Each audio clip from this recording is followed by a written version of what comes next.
কবির মন চায় লক্ষ কোটি ভক্ত না হোক, অল্প কিছু পাঠক থাকুক, যারা তার প্রতিটি শব্দকে মণিমুক্তার মতো আঁকড়ে ধরবে, যারা অপেক্ষা করবে তৃষ্ণার্ত কাকের মতো কবির কলম থেকে ঝরে পড়া এক ফোঁটা মধুর জন্য।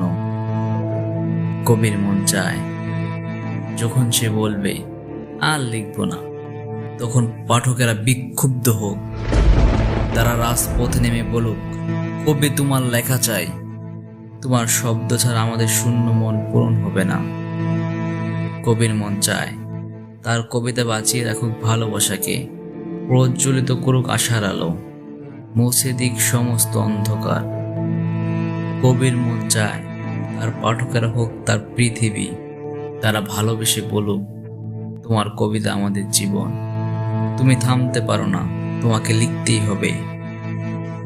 কবির মন চায় শুধু ভালোবাসা, শুধু হৃদয়ের গভীর থেকে উচ্চারিত সত্যের আকুতি। আমি কবি না, তবে কবির মন বুঝি, শুনতে পাই কবির না বলা অব্যক্ত কথা।